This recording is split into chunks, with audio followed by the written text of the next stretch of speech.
Russian troops continue to advance in Ukraine. They're now encroaching on the capital city of Kyiv.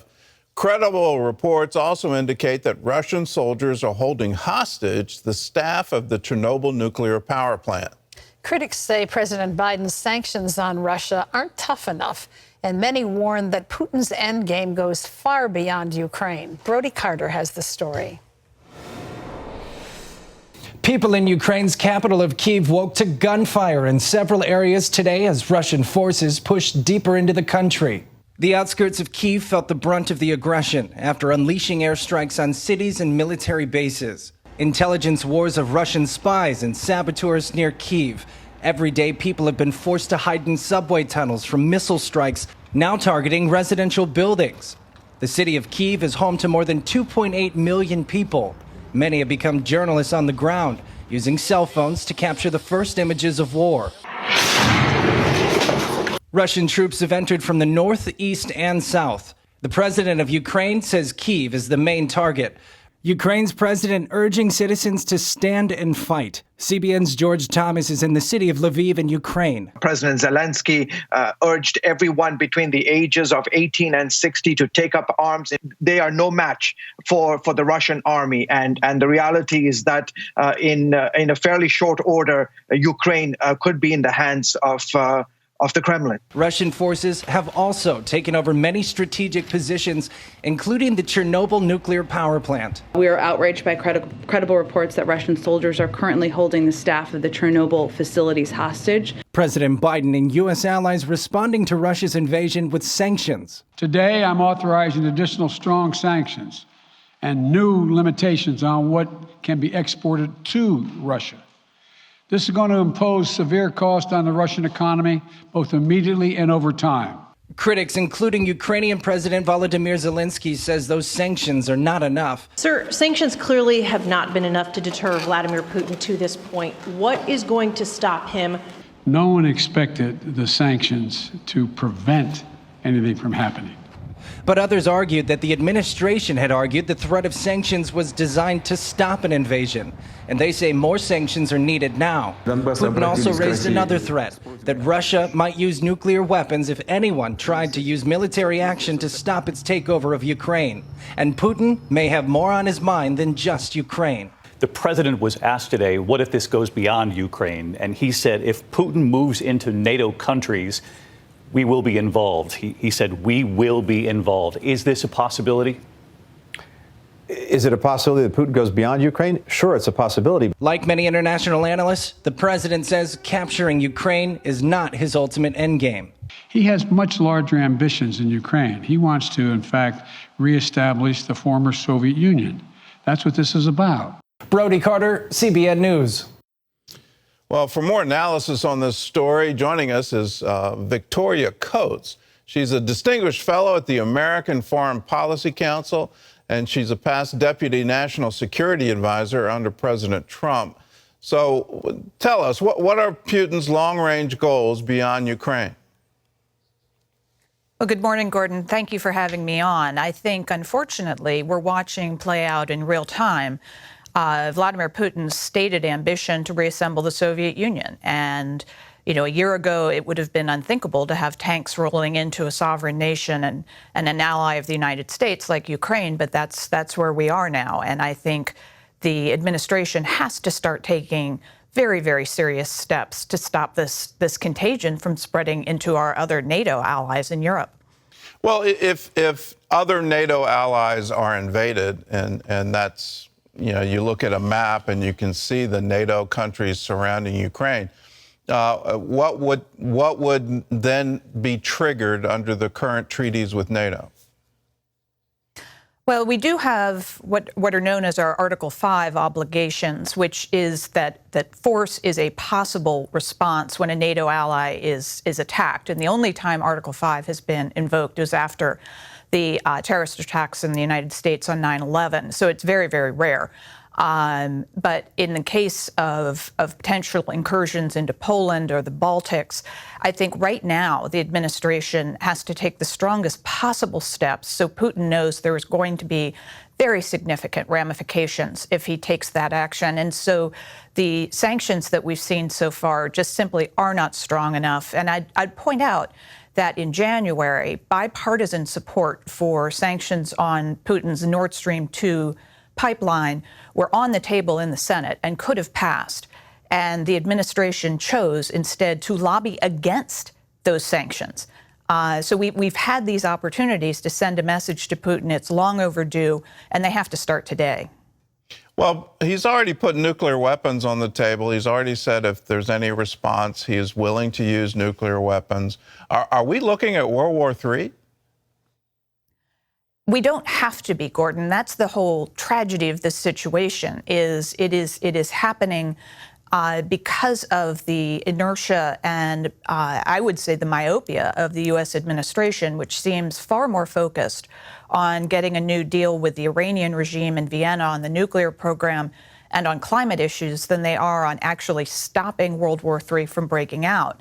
I know you have another guest on who was a witness to World War II who uses the very powerful words, never again. They have to mean something. We cannot go through this again in Europe. And there are steps we can take to prevent it. We should start immediately, sanction the Russian National Bank, sanction Putin himself, so that he knows America's not going to stand for this. Well, speaking of sanctions, we haven't sanctioned the oil and natural gas coming out of Russia. And apparently that is now financing the invasion. So why do we still allow them to export oil and gas? It's absolutely mindless. And as an alum of the Department of Energy, as well as the National Security Council staff, I know firsthand how powerful the American energy renaissance was under President Trump, which allowed us to become one of the world's great exporters of oil and gas. And it's a tremendous strategic advantage to us. But when President Biden, on day one of his administration, canceled the Keystone Pipeline, he took more than 800,000 barrels a day offline for the continental United States. And now we import more than 500 million barrels a day from Russia. So we're literally paying Putin to invade Ukraine. We're financing it. And the best response the administration could come up with yesterday was former Secretary, now Special Envoy Kerry, complaining that maybe this would distract Putin from cooperation on climate change. It makes no sense. And so I think we need to develop a very powerful domestic energy incentivization program to massively expand our production of gas and oil, export that to our friends, consume it domestically, do not pay Putin, do not reward his aggression and offensive military operations. This is something, again, we could start today if we wanted to. It would have been great if we had started 6 months ago or if we hadn't turned it off a year ago. But we have this capacity, we have this strength, and all we need to do is have the will to grab it. So very much hope the administration will start to see this clear picture. Well, let's change theaters and talk about China. Taiwan just warned yesterday that more Chinese planes are entering their defense zones. It seems like every single week we have a new sortie of Chinese planes entering into Taiwan airspace. Are they going to take advantage of this? Is Taiwan now at risk? I think they absolutely are. And that's, again, why this is such a dangerous situation, is these things are related. There are always those in Washington who want to sort of stovepipe one problem from the other and say, well, we're going to pivot to Asia so we can't pay attention to Ukraine, and we're going to pull out of the Middle East. Unfortunately, President Xi of China is watching all of these things. And he has, as Putin did with Ukraine, Xi has with Taiwan, made very, very clear his intentions to regain control of the island. I've been speaking with a number of former Taiwanese colleagues in recent days. They are deeply, deeply concerned by what's happening in Ukraine. They made public statements yesterday in support of the legitimate government of Ukraine.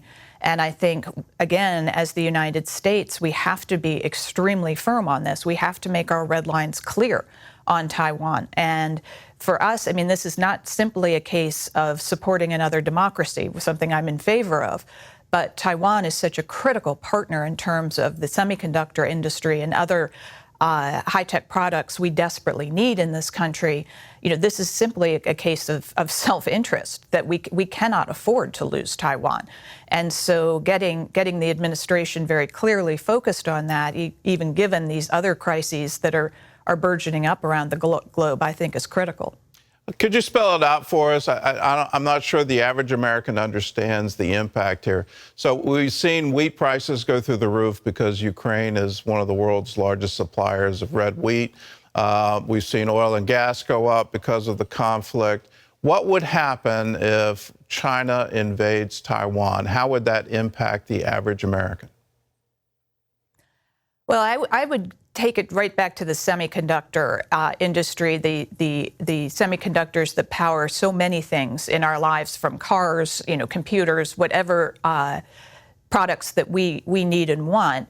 Taiwan very strategically developed a tremendous capacity in that industry and are one of our key partners, because we've sort of fallen off in our own domestic production, something we should also get after. But for the moment, Taiwan, a good friend and ally, can be our supplier. But if all of your viewers have had issues, as I think we all have, with the supply chain over the last year, and the snarls in that, and the difficulties of getting anything from a couch to a car, that will be exponentially higher.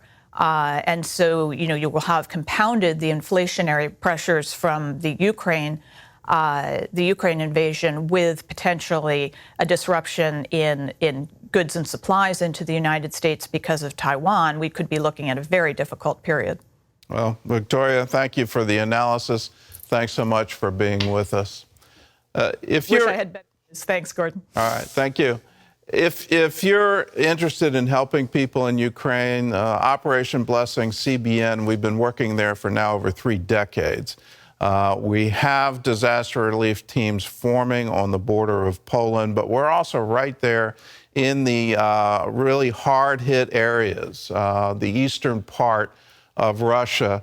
And I thought we had some B-roll of just how bad it is, and there's some of the destruction that's happening. But we also have photos of you in action, where Operation Blessing teams are now working in eastern Ukraine, in the very heart of this, and they're delivering food. We have a kitchen operating that has been operating, but we're also bringing bags of food to people in need. If you want to participate, it's real easy. All you have to do is call us, 1-800-700-7000, and say, I want to be a part of Operation Blessing Disaster Relief.